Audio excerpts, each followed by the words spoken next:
Have you ever read any stories or seen any movies of secret agents? When we talk about secret agents, who comes in your mind? It can be Sherlock Holmes, Hercule Poirot, Shankar Lal, and Sambu.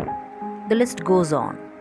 When we read or watch the stories of thrilling, suspense, and mystery, undoubtedly we may feel like our heart stops and our blood congeals. The Midnight Visitor, written by Robert J. Arthur Jr., is a gripping story of high drama at midnight in which a detective who defies stereotype outfits a hardened criminal with his quick wit and presence of mind. Robert Arthur was born on 10th November 1909 in Fort Mills, Corregidor Island in Philippines, while his father, Robert Arthur Sr., was stationed there as a lieutenant in the United States Army. Robert Arthur spent his childhood moving from place to place wherever his father was stationed. After graduating, he worked as an editor and later returned to the University of Michigan, where he completed his MA in journalism. In 1959, he moved to Hollywood and began writing and editing screenplays and scripts for television shows. Robert Arthur was a writer of speculative fiction and specialized in crime fiction and mystery fiction. He is known for his work with the Mysterious Traveler radio series and for writing The Three Investigators, a series of young adult novels. Robert Arthur was honored twice by the Mystery Writers of America with an Edgar Award for Best Radio Drama. He also wrote scripts for television. And he died on 2nd May 1969. The Midnight Visitor, written by Robert J. Arthur Jr., is a story which revolves around three characters: two rival spies, Ozible and Max, and a mystery writer, Fowler. Ozible was a secret agent, but unlike a spy that is usually pictured in books and movies, Ozible was a fat man who did not fit any descriptions of a secret agent. He lived in a small room on the 6th floor of the gloomy French hotel. He could only speak a bit of French and German passably, though he had been living in Paris for over 20 years. Fowler is a young writer who is fascinated by spies and secrets. Max is a rival spy who comes to seize the important document from Ozible. With this short introduction, let's move on. Ozible was a secret agent and he was expecting an important document. Fowler thought that the country's secret agent would be thrilling and exciting, and he would be excited to meet him. So he got an appointment to meet Ozible. But instead, he rather got bored when he met Ozible in the music hall of a hotel, as the things that happened were exactly the opposite of what he had imagined. On seeing the appearance, Fowler felt that Ozible did not look like a secret agent at all. All of a sudden, Ozible got a phone call regarding someone who had entered his hotel room. He was very alarmed, but not so much worried. He asked Fowler to follow him. Fowler followed Ozible to his room through a smelly and bit scary corridor. His room was on the top floor, which was on the 6th floor of the hotel. Ozible asked Fowler whether he was disappointed on seeing him, as he was told that he was going to meet a secret agent, a spy agent who had been dealing with danger, crime scenes, and drugs. He then exclaimed that Fowler was bored with him.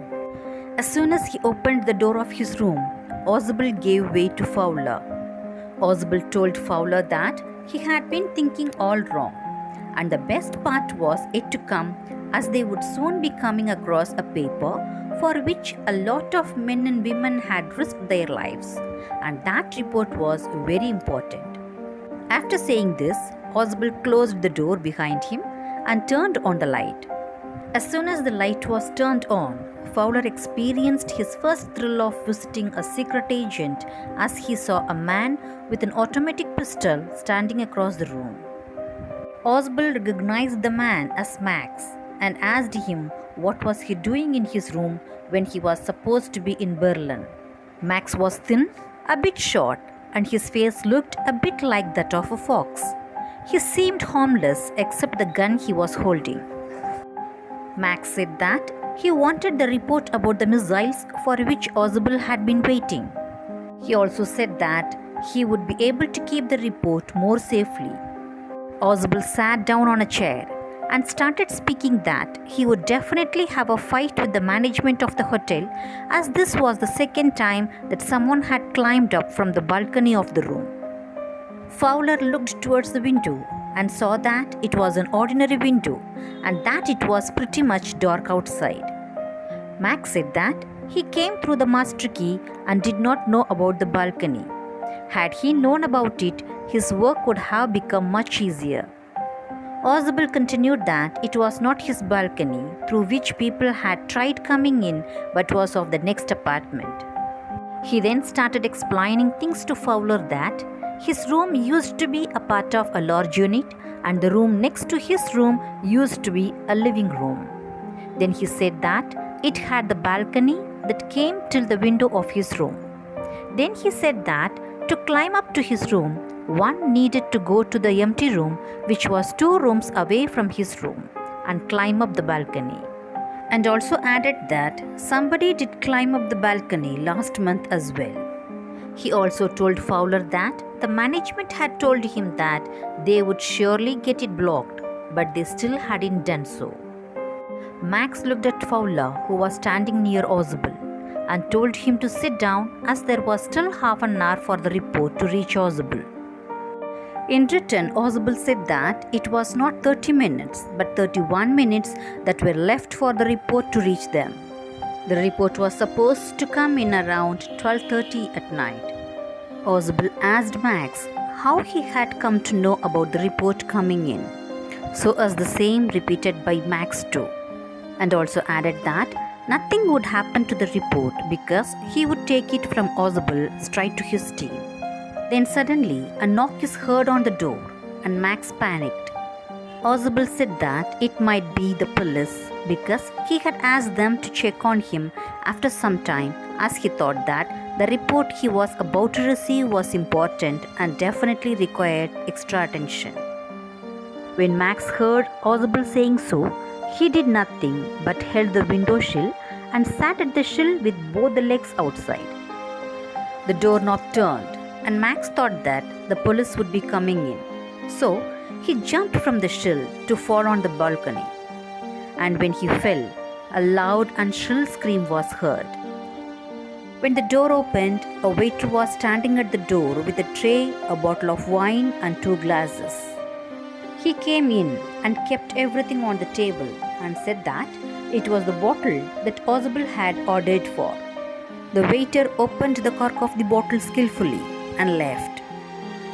Fowler did not understand what had happened. When he asked Ausable about the police, he said that there was no police and that he knew that it was Henry, the waiter, and he was expecting him only. Then Fowler asked about the man who jumped outside the window. Ausable replied that he would never come back as there was no balcony and that Max had fallen on the ground from the top floor of the building. The prescribed lesson is undoubtedly a testimony to the proverb, "Wisdom is better than weapons of war." Let's not judge persons by their appearance.